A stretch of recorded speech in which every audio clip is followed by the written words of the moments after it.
राजस्थान के दान के ब्लड की उत्तर प्रदेश छत्तीसगढ़ में तस्करी। 2.5 साल की जांच के बाद औषधि नियंत्रण आयुक्तालय का बड़ा एक्शन।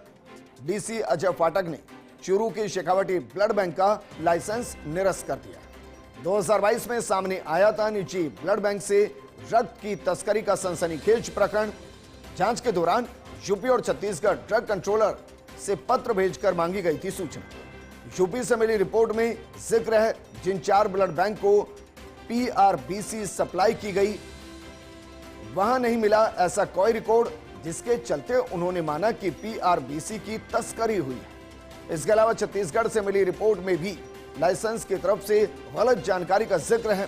छत्तीसगढ़ की रिपोर्ट में भी साफ लिखा गया है कि पीआरबीसी की तस्करी हुई, जो काफी गंभीर है। और फर्स्ट इंडिया ने प्रमुखता से ब्लड की दूसरे राज्यों में तस्करी का मुद्दा उठाया था। मेरे सहयोगी और एसोसिएट एडिटर विकास शर्मा जुड़ गए। विकास, अपने आप में एक बड़ी खबर है।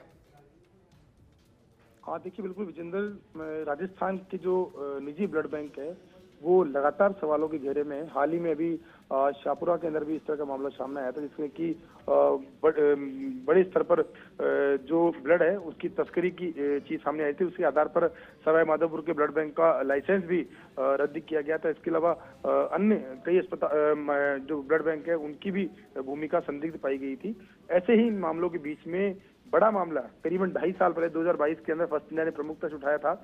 और उस प्रमुखता से उठाए मामले के बाद में जब यूपी और छत्तीसगढ़ में इसकी इन्वेस्टिगेशन की गई तो इस इन्वेस्टिगेशन में बहुत ही महत्वपूर्ण चीज सामने आई है कि जो राजस्थान के ब्लड बैंक जो यूपी और छत्तीसगढ़ के ब्लड बैंकों को अपना ब्लड सप्लाई करने का दावा कर रहे थे, रिकॉर्ड पेश कर रहे थे, उन तमाम रिकॉर्ड के अंदर कई बड़ा झालमेल सामने आई है।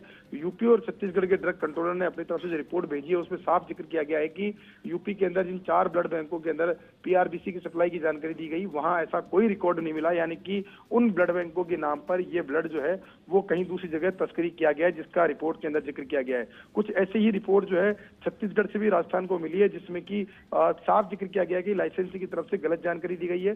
छत्तीसगढ़ की रिपोर्ट में लिखा गया है कि पीआरबीसी की तस्करी हुई है, जो काफी गंभीर मामला है। और इस पूरे मामले को देखते हुए और तमाम जो तथ्य है उनको देखते हुए ड्रग कंट्रोलर जो है अजय पाठक, उन्होंने जो चूरू का शेखावटी ब्लड बैंक है उसका लाइसेंस रद्द कर दिया है, निरस्त कर दिया है। इसके साथ ही ये भी रिपोर्ट दी गई है जांच के अंदर कि इसकी आगे की इन्वेस्टिगेशन और की जाएगी कि आखिर इसमें और क्या क्या कृत्य हुए हैं और उसके आधार पर और बड़ा सख्त एक्शन जो है वो लिया जा सकता है। ठीक है विकास, शुक्रिया तमाम जानकारी हमारे साथ साझा करने के लिए।